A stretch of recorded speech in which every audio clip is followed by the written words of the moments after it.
Welcome back to one final video for Library of Ruina, dear patrons.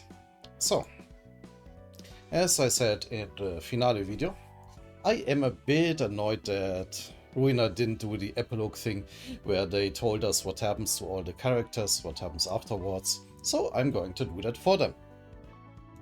Without further ado, let's talk about all the characters in Ruina. Yes, all of them. Well, not all, most of them. The important ones. First, of course, the Reds. Mang-Chi, Lenny and Pete are, well, back at the bottom of the barrel, unfortunately. The Light did do its thing though, and their motivation actually improved a little bit, and they not only went back to, well, gut harvesting, but with the help of a certain restaurant, they actually improved quite a bit. They turned into legitimate butchers. And, well, keeps said restaurant well supplied for now. It's not much yet, but they are on the way to becoming a legitimate syndicate. We will see if they will last. Yuan's office, on the other hand, well, just continues their business. Let's be honest here, Finn's heroism is a bit overstated. He just doesn't have the skills or, well, anything really to do anything particularly impressive. The Light did soften Ari and Yuan's attitude towards him a little bit, and they look out for him, sure.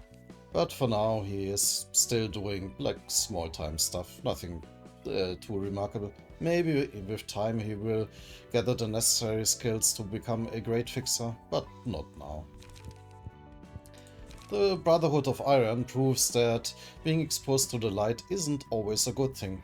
Mo, Constar and Arnold sink deeper into depression about their bodies, how they are just too cheap to feel like anything. And they try harder and harder to gather more money for, well, better bodies. And it doesn't go well. They quickly challenge people they really shouldn't have messed with and end up in a scrapyard. Quickly forgotten. A similar deal with Hook Office. McCullen, Tainin and Naoki were infamous for their violence and collateral damage in the first place, and being exposed to the Light didn't make them any better. At least not in that respect. They quickly make enemies they can't handle. And they die. That's all for Kanar. So who do we have in Urban Myth? Pierre's Bistro. With the HF's gun, Jack and Pierre, everyone's favorite cannibal couple. And yes, they are a couple, you can't tell me otherwise. Quickly try to take their place. Of course, there's plenty of competition for the place, for the title of the new HFs. But they, since they have a decent supply of fresh meat, they got a good chance of actually making it. And the intestine stew is as sweet as their love. Streetlight Office also has lots and lots of work to do. Mars and Lulu still won't admit that they are a couple, and Sun is growing a little bit tired of their bickering. But as long as they didn't get caught in, well, Walter's machinations, they should be fine. What about Walter? Walter has a bit of an issue. Him working together with the stray dogs backfired in every conceivable way, and Walter got fired from the Zweier Association. And yeah, now he still has quite a bit of a feud against them. The stray dogs are upset that Walter didn't deliver on his promises, and Walter is upset that they massacred a good deal of the Zweier Association, leading to his downfall. We will see who will come out on top, but it will be a hard battle for either of them. Julia and Isadora took over leadership of their section, and, well, they are doing fine mostly. They have quite a bit of work left to rebuild, but they will do so in due time. The stray dogs themselves, Gyeongmi, Dino and Zulu, have been cut off by the thumb for the failure. So they are basically on their own. And with the feud against Walter and whoever he can muster, yeah, things aren't exactly looking up for them. Especially since Gyeongmi's indiscriminate violence didn't exactly make him many friends. Mola Office, on the other hand, well, they are good friends together.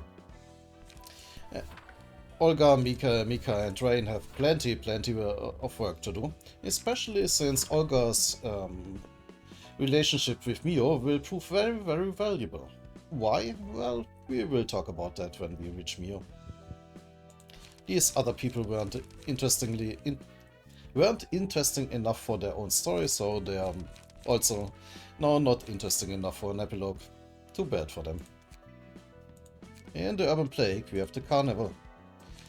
The Carnival is still one of the top suppliers of high-quality fabric. Their methods might be a bit questionable, and they don't exactly make many friends, especially the sweepers are still gunning for them, but as long as they keep out of the back streets at night, they will be fine. Full Stop Office got a lucky break. Leeway, Stepan and Tamaki, after they escaped the library, actually kind of fulfilled their job. The Church of Gears is gone, and they didn't tell anybody that they aren't responsible for alien steps. So they got their reward. They restocked their ammo and are back at planning their next ambush. Dawn Office dissolved. Salvador took the opportunity of the events and, well, the disappearance of Philip to retire for good. Yuna could have maybe gotten a job at Wedge Office, but she always preferred to work alone, so this actually isn't that bad of a development for her. She will do fine as a one-fixer office. Gay's office, on the other hand, is busier than ever. Alok, Dalok and Bono are experts at corporate espionage, and with all the events surrounding the disappearance of Elcor and various other corporations still reeling from the effects of the events of the game, there is a lot of competition to deal with and a lot of espionage to do by the Gay's office. One sec.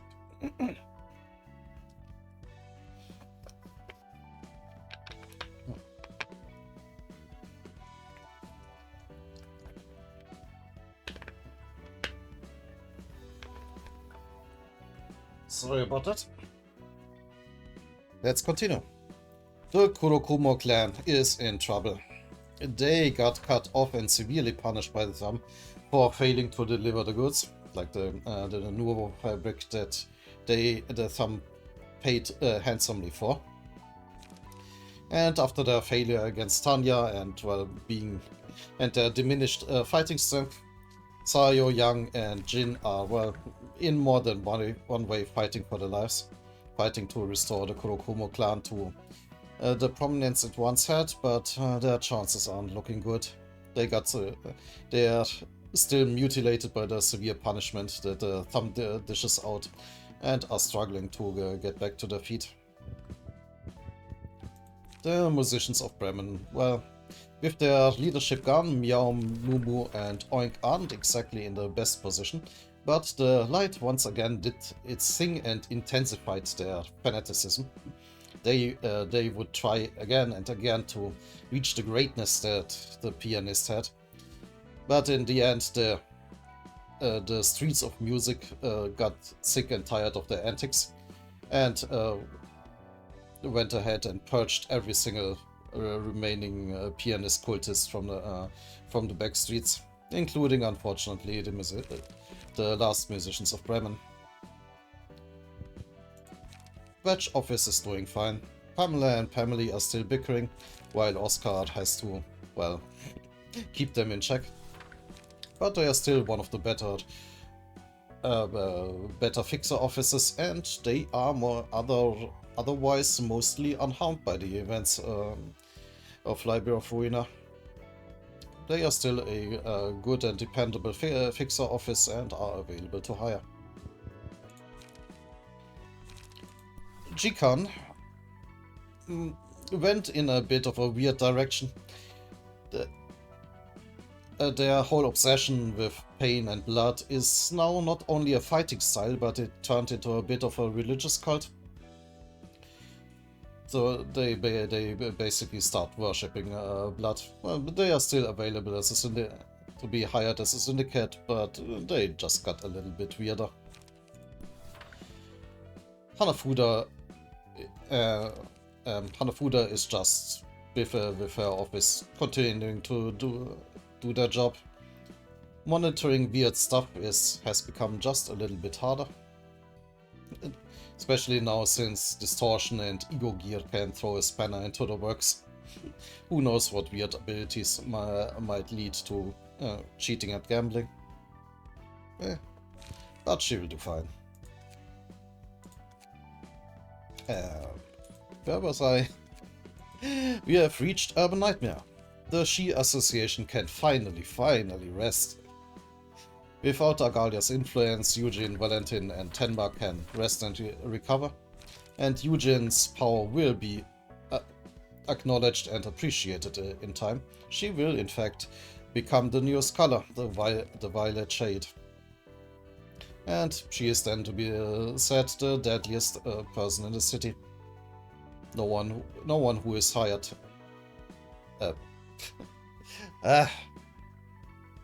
I completely lost my train of thought. If she is hired, no one will survive. The puppets are restored to their original forms, and most of them will do fine. I mean, they were rich to begin with. They are still largely in their wealthy positions. They just simply returned to their positions as elites of the city. Nothing more to say about that. The 8 o'clock circus is gone. With Oswald and most of the performance dead, Emma and Noah are basically the only survivors. And since they abandoned their job at J-Core, they predictably got fired and are now trying to make their way as street performers, trying to keep the memory of the 8 o'clock circus alive. But they don't really have that much success about it. But at least they are happy. At least these two are happy. The sweepers, well, also now got some peace and quiet.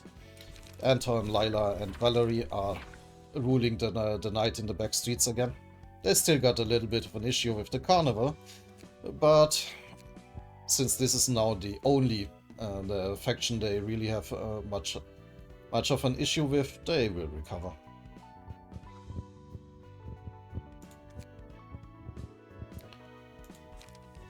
We'll talk about the index later.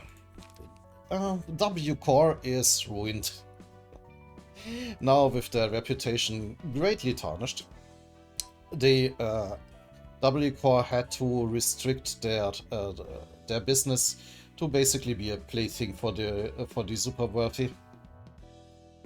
No normal person takes the train anymore, but the super rich who can actually afford the first class cabins still do so on occasion. So their business is basically limited to it. It is questionable if W Core will remain a wing or will be demoted. Rose and Sen, unfortunately, do not have a job anymore, given that W Core had to scale back their operations massively. They fired them. Luckily for Rose and Sen, they did get their retirement package, and Rose is now a freelance agent teaching small unit tactics. While Sen has opened a workshop selling and maintaining old warp gear, the weapons still work and they are pretty decent quality. Leslie, on the other hand, didn't qualify for retirement, but with her likable and enthusiastic attitude, she will do fine as a customer representative for the wealthy clients. The smiling faces got way too much attention on them. Plenty of other people are now investigating their connection to Agalia and the distortions, and Wang, Jin and me will sooner or later fall to these investigations. because, well, they weren't that likable to begin with. The crying children, well, Philip is gone. Dante is drowning in work, and so is the 7 associations. There are still plenty of investigation to do. Bamboo-headed Kim and the Blade Lineage cutthroats somewhat fused with the rusted chainlinks. While their combat style is very different, their philosophy about fighting and blood kinda got nearer to each other.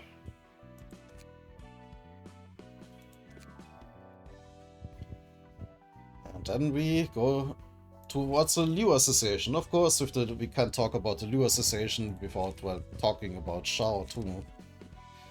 What did Shao do? Did she get promoted? No, in fact she got demoted.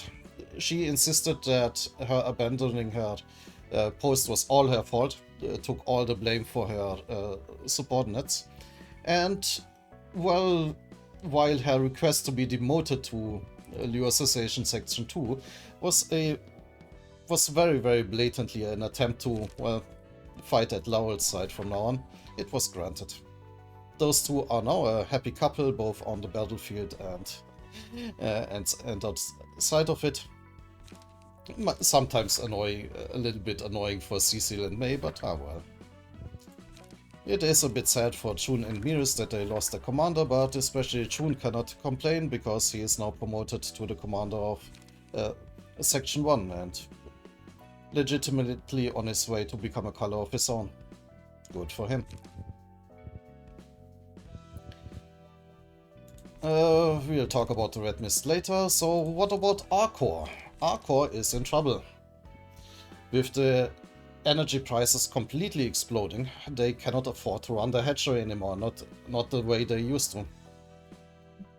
So this is actually good news for Nikolai, Mio, Maxim and Rudolph, because they were slated to be destroyed if they failed their assault on the library, but given that Arcor can't actually afford to replace them, they stay on.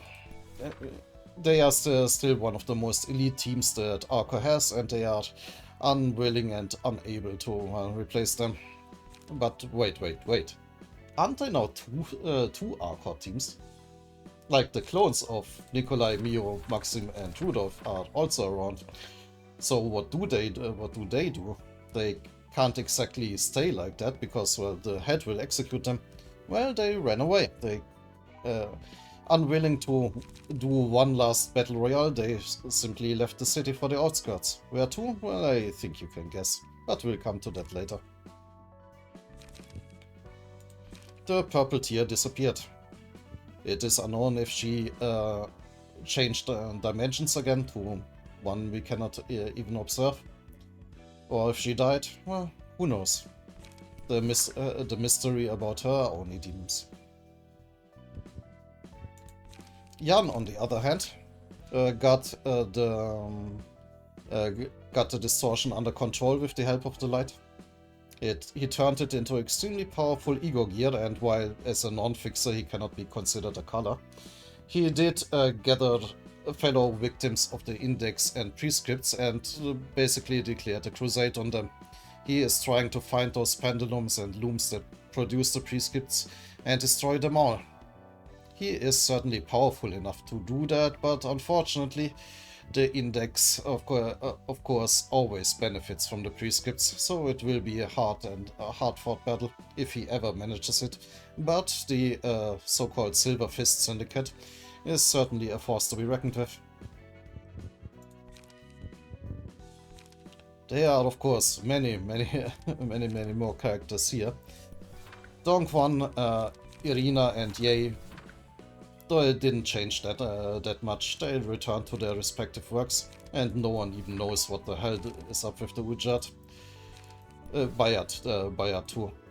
Ellen, on the other hand, Ellen and the Knight also are still on the run from the Thumb. You gotta remember that these are supposed to be purged, and the Thumb, of course, never forgets or forgives. Talking about the Thumb, Carlo, Boris, Catriel and Dennis only got more fanatical. Another example that the light isn't always a good thing. Well, good for them maybe, but not so good for the victims. Same deal about the proxies. They aren't questioning the prescripts ever. So, look. Oh, I almost forgot about Kane office. Nemo, Martina, and Bada are of course all just as busy as the Gaze office, with plenty of corporate espionage and patent wars to go on. L-Core has to be replaced after all, and it is questionable if W-Core and T-Core will survive the events of Library of Ruina. So yeah, they will have plenty of contacts to sort out. Of course, we then finally arrive at the Hana Association. They they have a special nightmare on their hand with having to take care of and manage so many distortions and other weird stuff that keeps popping up in the city. Well, it will calm down in time, and their work will slow down. Olivier still at times visits the outskirts, you know, to visit an old friend. And we are getting to the old friends. Malkuth. Malkuth took over the day-to-day operations of the library. Her organizational talent and, well, and enthusiasm for that work allowed her to turn the library into a small but thriving community. Yesod is basically the only real librarian left. He actually works as the librarian left. The only librarian. As in organizing all information that comes into the library. Now in more mundane ways than the invitations, but nonetheless still very important. Well, to him at least. Also important to Hort.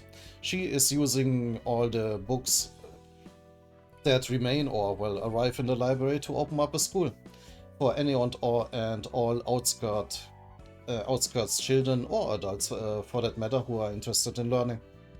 It is also an important pillar on the growing community. Netzak is trying to learn art, drawing, painting, even some attempts of sculpting. He is the prime example that it's never too late to try something new. Good for him. Tipret is doing similarly. She is studying science, particularly the weird mixture of biological and computer science that allowed the creation of Angela. She is trying to research if it may actually be possible to turn her into a human, and is on the lookout for other examples of thinking machines that were banished out in the outskirts. Gebra is of course the security, not only with her assistant librarians, but also with some surprising newcomers, a whole Arcor team comprised of Clone, Nikolai, Mio, Rudolf and Maxim. They had nowhere else to go, and well, they are just joining the library. Mio is very happy now that she actually has the opportunity to fight alongside the legendary Red Mist. Hassad serves as ambassador and trader, looking for other communities out in the outskirts and, well, making contact with them. Hopefully friendly, but, well, if it isn't friendly, Gebra will be at his side. Bina disappeared. She doesn't seem to be interested anymore in what goes on in the now far more mundane library, and it's unknown if she returned to the head or if something else happened to her. Hockmar has become a bit of a recluse. He rarely leaves his little part of the library, and he took over Bina's floor as well. deep in his own studies about both religion and philosophy. They are related sciences after all. And of course, finally, Roland and Angela are enjoying their newfound freedom, trying to work through their wish list and exploring the outskirts and the world beyond. Like they are absolutely not a couple, but as good friends, they are as happy as can be with their new life. And this is finally it. I hope you enjoyed that little extra. And even if you disagree with me what happened to all these people, that's completely fine. But my version is of course canon. I will not hear any disagreements about that. So once again, this is it. See you around.